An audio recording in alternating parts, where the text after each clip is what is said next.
Market లో invest చేసి మీ డబ్బులు డబుల్ చేసుకోవాలనుకుంటున్నారా? సుందరరామిరెడ్డి గారి లైవ్ సెమినార్ కి అటెండ్ అవ్వండి.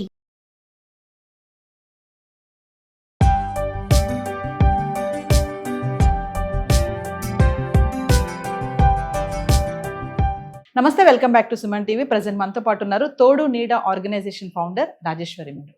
నమస్తే మేడం. నమస్తే నవీన మేడం, ఈ టాపిక్ గురించి చాలా సార్లు మనం మాట్లాడుకున్నాం. నేను ఇప్పుడు అడిగే టాపిక్ అయినా సరే ఎంతో మందిని మనం చూస్తున్నాం బయట. 60-70 ఏళ్ళ వయసు తర్వాత వాళ్ళు తోడు లేక, అంటే అప్పటి వరకు ఉన్నటువంటి ఆ వివాహ బంధం కలిసి ఉంటాం అనుకునే వాళ్ళు కూడా మధ్యలో భార్య గాని భర్త గాని చనిపోవడం, వాళ్ళకి ఒంటరిగా ఉండడం, మరి తోడు కావాలి, ఎంతమంది ఉన్నా తోడు కావాలని చాలా వీడియోలో మాట్లాడుకున్నాం.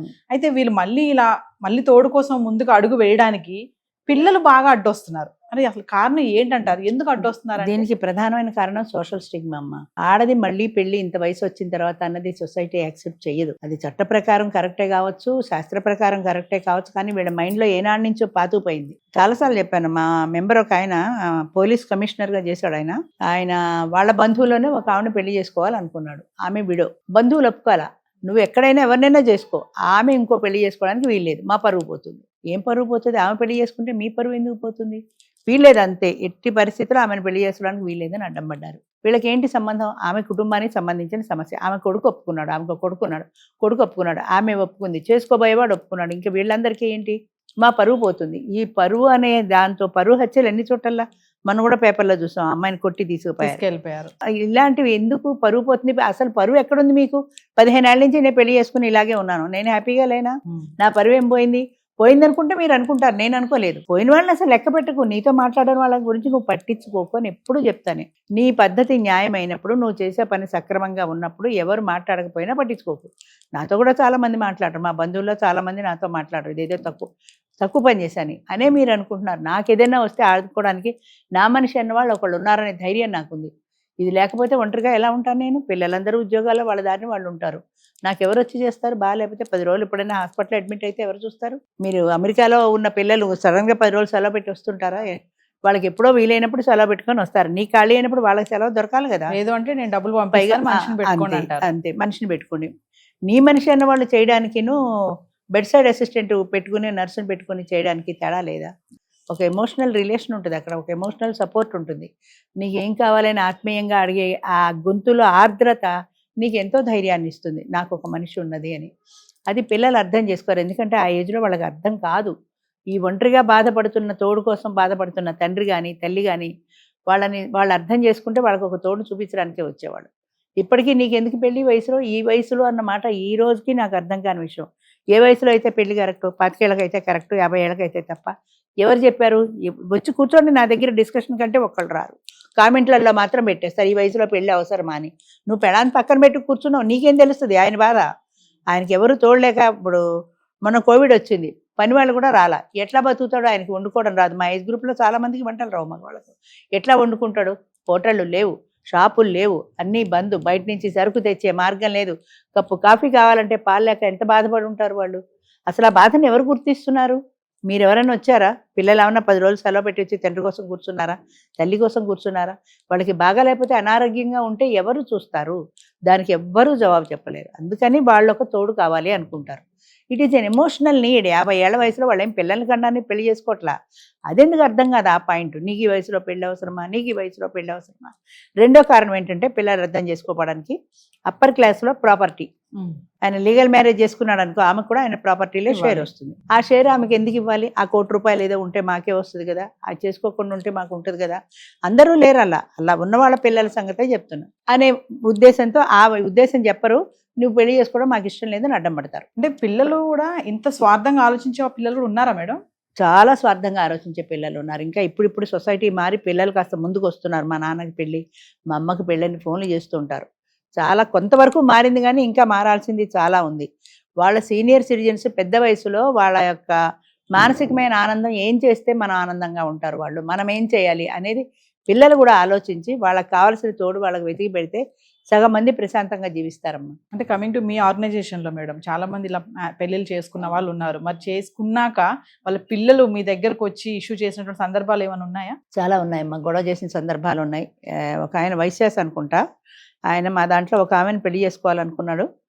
ఆమె 3 పిల్లలు వచ్చేసారు నా మీదకి. యుద్ధానికి స్టార్ట్ చేసిన కొత్తల్లో స్టార్ట్ చేసిన 2 ఏళ్ళకి అనుకుంటా వచ్చేసి, మా నాన్నకి పెళ్ళి అవసరం లేదు, మాది జాయింట్ ఫ్యామిలీ, మేమందరం ఉన్నాం, అసలు ఆయనకి పెళ్ళి అవసరం ఏంటి అని అడిగింది కూతురు. అంటే నేను చెప్పాను, మీరందరూ ఉన్నారు బాగుంది, నువ్వు మీ నాన్నతో ఎంతసేపు కంపెనీ ఇస్తావు?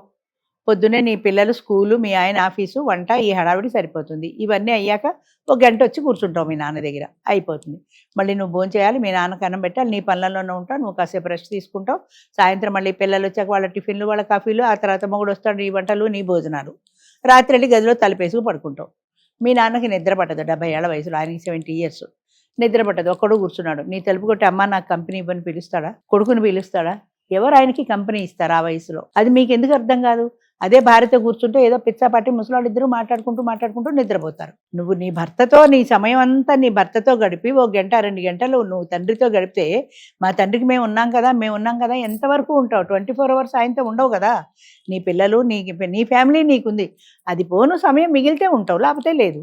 అంచేత ఆయన వయసుకి ఆయనకు ఒక తోడు కావాలన్న సంగతి ఎందుకు గుర్తించవు?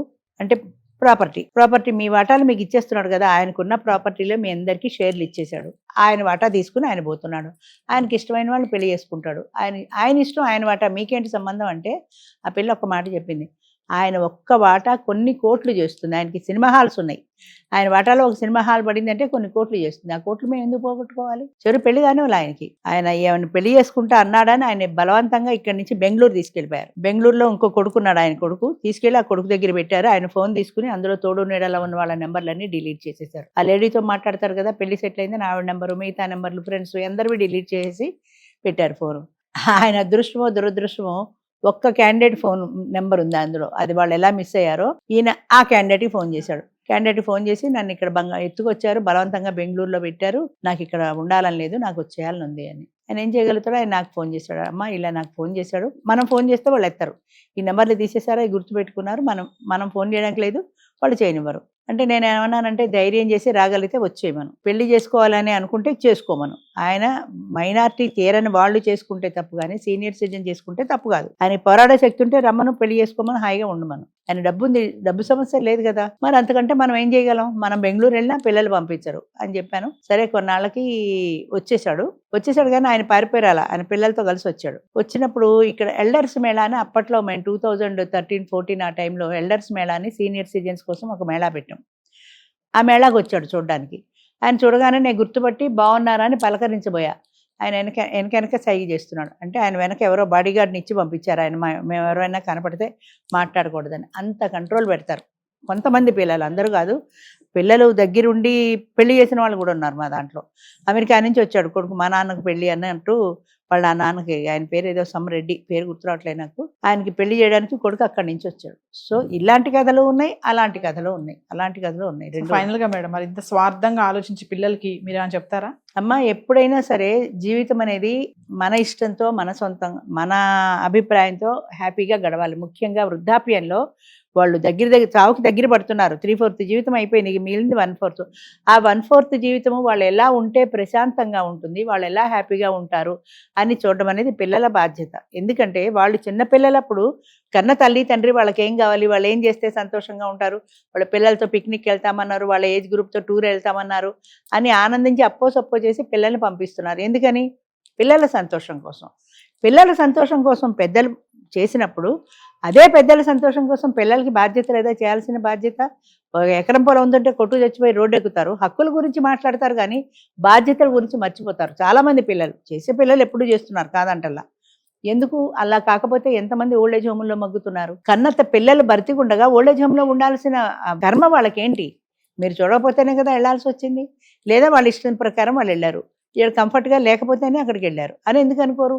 మీరు ఏం లోటు చేశారు వాళ్ళకి, ఏం చేస్తే వాళ్ళు సంతోషంగా ఉంటారు అని ఆలోచించి వాళ్ళ సంతోషం కోసం మీరు త్యాగం చేసి, మీ సుఖాలైనా త్యాగం చేసి వాళ్ళకి టైం కేటాయించి, ప్రతి సీనియర్ సిటిజన్ చెప్పే మాట అంటే, మేము ఇప్పుడు ఏజ్ గ్రూప్లో మా అబ్బాయికి 40 years 50 years, కొడుకు కూడా లేదా ముచ్చట్లు ఆడుకుంటారు, వాళ్ళు సినిమాకి వెళ్తారు, షికార్కి వెళ్తారు. ఇంట్లో మేము ఒక్కళ్ళం కూర్చోవాలి, ఎంతసేపు టీవీ చూస్తాం, ఎంతసేపు పేపర్ చూస్తాం, ఆ కాడికి మా ఇంట్లో మేము స్వతంత్రంగా ఉండొచ్చు కదా, ఇక్కడ డిపెండెంట్గా ఉండాల్సిన అవసరం ఏంటి అనే క్వశ్చన్ సీనియర్ సిటిజన్స్కి ఎందుకు వస్తుంది? తప్పులేదు, మీ ఉద్యోగాలు మీకున్నాయి, మీ ఫ్యామిలీ మీకుంది, కాదని అంటలా. కానీ దాంతోపాటు వీళ్ళకి కూడా కొంత టైం పెట్టాలని వీళ్ళు పిల్లలు ఆలోచించినట్లయితే, ఉన్న టైంలోనే మేము సాయంత్రం ఆఫీస్ నుంచి వచ్చాక మేము మాట్లాడుకుంటాం కదా హాయిగా పిల్లలు పిల్లలతో అని అనుకుంటారు. వాళ్ళకి గెస్ట్లు వస్తే వీళ్ళ గెస్ట్లతో కూర్చొని భోజనం చేయడానికి ఉండదు. భోజనం చేసినా వాళ్ళు ఫ్రీగా మాట్లాడుకోలేరు. అందుకని వీళ్ళ రూమ్కి 5 రూమ్కి వెళ్ళిపోయి వీళ్ళ రూమ్లో వీళ్ళు పెట్టుకు తినాలి. ఇలా నెలలో 10 రోజులు గెస్ట్లు వస్తే 10 రోజులు వీడు పోయిన రూమ్లోనే. సో ఎందుకు ఇలాంటి డిపెండెంట్ బ్రతకాలి అనే ఆలోచన సీనియర్ సిటిజన్స్ చాలా మందికి ఉంది. అంచేతనే ఓల్డేజ్ హోమ్కి అయినా వెళ్ళిపోతారు. ఇప్పుడు సీనియర్ సిటిజన్ హోమ్స్ అని చాలా వచ్చాయి. ఇప్పుడు సాకేత్ లాంటివి వచ్చాయి. డబ్బున్న వాళ్ళు వెళ్ళిపోతారు, డబ్బు లేని వాళ్ళు ఓల్డేజ్ హోమ్కి వెళ్తారు. 2 లేని వాళ్ళు ఇలా వీళ్ళతో తన్నులు తింటూ బాధపడతారు. అలా కాకుండా పిల్లలు కూడా పెద్దవాళ్ళ యొక్క మనసు ఎరిగి వాళ్ళు ఎలా ఉంటే సంతోషంగా ఉంటారు అని ఆలోచించుకోగలిగితే వాళ్ళు ఎప్పుడూ హ్యాపీగానే ఉంటారు. అది మర్చిపోకూడదు. Thank you. మంచిదమ్మా.